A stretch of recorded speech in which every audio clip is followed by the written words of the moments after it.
All right, everyone, we have some breaking news about Palantir and a new shareholder extraordinary meeting that they're having. So it's not just a regular meeting, it's an extraordinary meeting. Now, what am I talking about here? What am I actually getting into? If we look here, my man Brett from Twitter, awesome account to follow for Palantir, by the way, if you're interested in that. He tweeted out a picture that he got in his mail that I got as well, that pretty much every shareholder got or should have gotten by now. That on December 22nd, 2020, or December 23rd, 2022, day after my mom's birthday, Palantir Technologies, Inc. Extraordinary Shareholders Meeting. So what does an extraordinary shareholders meeting really mean? Well, there's a couple of things here. We've seen these meetings a lot of times. I believe Palantir has held them a couple times in the past. They usually always hold some type of meeting in December. A lot of public companies, if you're invested in them, have these like meetings in which they discuss things. I was invested in a biotech. I still am invested in the biotech. In October 2020, they had like the same type of wording of an extraordinary shareholders meeting.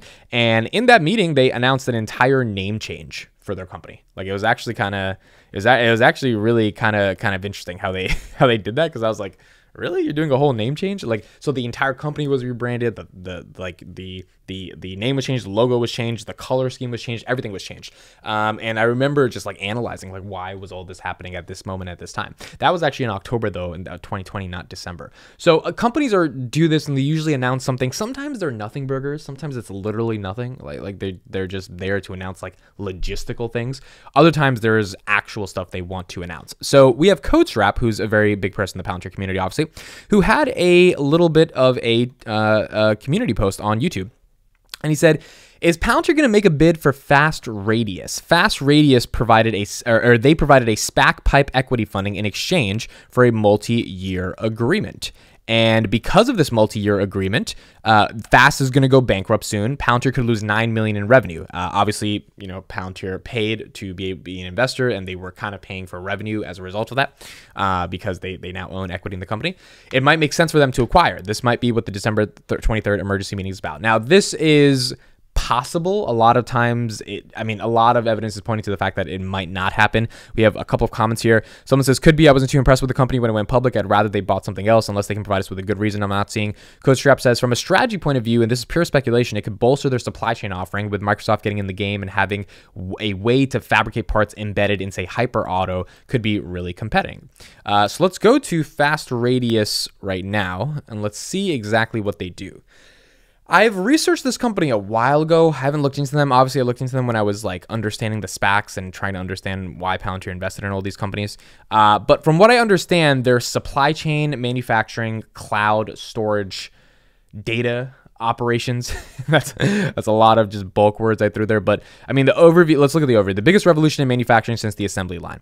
The benefits of cloud manufacturing. The Fast Radius cloud manufacturing platform provides powerful benefits similar to the benefits of cloud computing. You can design your parts leveraging centuries of engineering knowledge. You can use their global network of microfactories to access unlimited production capabilities, turn around prototypes and production parts in days, eliminate capital expenditure and expensive equipment. So the idea is that they are going to work with companies that are creating hard products, right? And products that are ultimately going to be physical, and they can use the cloud to be able to integrate all their manufacturing, all their supply chain, and all their logistics. And as CodeStrap says, Microsoft is coming in to the game, and having something like Hyper Auto, which is a Palantir product, could be embedded, would make sense. Someone else said, I highly doubt it. They have no business getting themselves into that show. Just write it off. He said, yeah, CodeStrap says, yeah, it doesn't seem related to this meeting. Bid date deadline for Fast is December 5th, which means by December 5th, they're going to go bankrupt or not, and the market cap is 10 million, so it doesn't look like it would require an emergency meeting. You know, it's crazy because this is a company where like there's so much stuff, right? There's so much value, or like you would think there's so much value just looking at the website, and then boom, it's only a $10 million company. I mean, like it just got destroyed by COVID, or by, you know, the economic decline over the past year. They said their mission is to change manufacturing and make logistics for the better. We've combined our cloud manufacturing platform and an expert team to make the entire process smarter and easier. They might just not be able to sell as much given some of the other big players that are in this space, and it might be a little bit hard for them. Now, would it make sense for Palantir to buy them? Probably not. I mean, if it's just 10 million bucks, they do have 2.5 billion in cash. So, I mean, there's nothing wrong with technically buying them. Like, I don't see anything legitimately wrong. It's like, you know what? Why not at that point? You might as well just take them for just get them off. But if there's not an added benefit, if there's not a unique value proposition, then there's probably not going to be anything uniquely important for them to buy. Now, there's a couple of other things that we might have as a result of this shareholder meeting that might not be an acquisition for vast radius, and also might not be it also might not be some type of unique, M&A thing that they're trying to do. There is one possibility where you imagine there's like more dilution or offering of shares. Now, I don't think that's going to happen at all, especially because like an emergency shareholder sort of meeting, you don't really announce those types of things. If Palantir wanted to do an offering, which by the way, they don't need to do because they have 2.5 billion in cash and they have no debt, they would probably just put out a press release saying, hey, we're doing an offering. Ginkgo Bioworks, a company that I'm very interested in as well, just did that the other day. They have like 1.3 billion in cash and they said they're doing a $100 million offering. Kathy Wood bought another 4 million shares after that happened. So, but like they just kind of announced it. They didn't need to have some emergency shareholder meeting to do it. So then you start asking yourself, well, what do they need to announce? Is there a new product? It's like, but that new products kind of come on press releases and like big events. That's not really what happens. Is there some type of management leadership change? Is Alex Karp stepping down or something, which is probably not going to happen, but maybe then you could imagine that happening in terms of like the reason for the meeting is because there's some type of management change.